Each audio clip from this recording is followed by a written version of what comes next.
लेकिन श्रीकांत शर्मा जी, सीधे आपका रुख करते हुए, अभी भारत सरकार की ओर से स्पष्ट तालिबान को लेकर अभी कोई अपनी बात रखी नहीं गई है।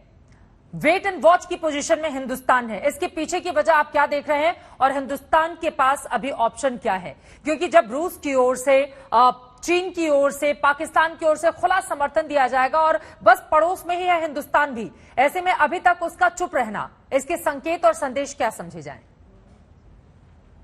चुप रहने का मतलब यह है कि we are things are in the works. अभी काम में कुछ बातचीत चल रही है और सुरक्षा परिषद में जो कुछ हमारे एम्बेसडर ने कहा आज जो बातचीत में, वो भारत की चिंता है अफगानिस्तान के बारे में, और भारत के अफगानिस्तान के जो लोग हैं उनके साथ जो संबंध है, और उनको देखते हुए भारत की तरफ से जो कुछ भी कहा जा रहा है, वो जो ट्वीट में कहा जा रहा है, तो वो चिंता है भारत की, और इस चिंता को जाहिर करना ही भारत का इस समय का जो मुख्य अभिप्राय है। अब आप चाहती हैं कि वो आगे की बात करें, तो देखिए मैंने पहले भी कहा कि जो चीन और रूस हैं वो अलग हैं। अब रूस की एम्बेसी को कुछ नहीं हो रहा है तो वो सेफ है कहते हैं, चाइना की एम्बेसी को कुछ नहीं हो रहा तो वो सेफ है, लेकिन हमारी एम्बेसी को परेशानी है, हमको वहां से इवैक्यूएट करना पड़ा, लाना पड़ा।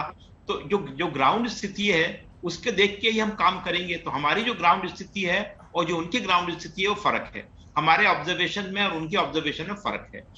अब ये ऑब्जर्वेशन फर्क जो है, तो ये जो स्थिति बनी है अफगानिस्तान में, ऐसा रहेगा अभी कई लंबे समय तक।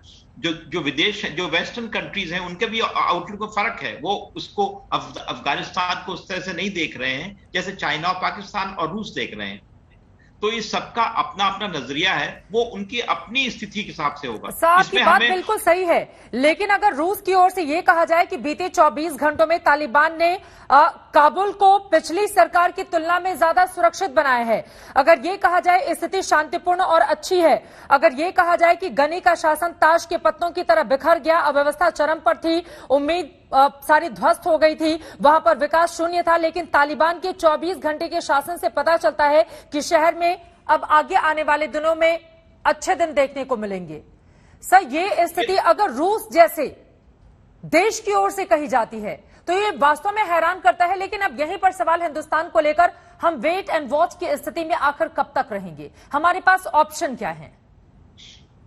देखिए, ऐसा है, रूस जो कह रहा है ये तो डिप्लोमेसी की जबान है, ये ऐसी चलेगी, वो सच को झूठ, झूठ को सच, अपने जब उनका इंटरेस्ट है उसके हिसाब से बोल रहे हैं वो। तो तालिबान ने उनको जो कुछ आश्वासन दिए हैं, जो भरोसा दिलाया, उसके हिसाब से बोल रहे हैं। पर हम जानते हैं कि तालिबान के साथ जो संबंध है वो हमारे जो हैं वो, अब जैसे जब कंधार हाईजैक हुआ था तो मुल्ला उमर के साथ हमने लाइन स्टैब्लिश की थी, और तब हमारे जो पूरा प्लेन को छुड़वाने में तब कामयाब हुए थे, तो बातचीत तब भी हुई थी। तो भारत बड़ा देश है और भारत के साथ जो संबंध है और जो लाइनें हैं वो होंगी, जरूर होंगी। इस समय वो जाहिर नहीं है, लेकिन मेरा ये मानना है कि हमें अभी इंतजार करना चाहिए कि इन चीजों का क्या और दुनिया के सबसे बड़े लोकतंत्र के तौर पर हिंदुस्तान वही कर भी रहा है, इस वक्त इंतजार कर रहा है। और बड़बोलापन, जैसा कि दूसरे मुल्कों के प्रधानमंत्री, पाकिस्तान के प्रधानमंत्री को ही ले ले, उनकी ओर से दिखाया गया है कम से कम हमारी स्थिति कहीं ज्यादा बेहतर है। और बीच का रास्ता इस पूरे मामले में अब हिंदुस्तान की ओर से क्या अपनाया जाएगा, ये महत्वपूर्ण होगा जानना।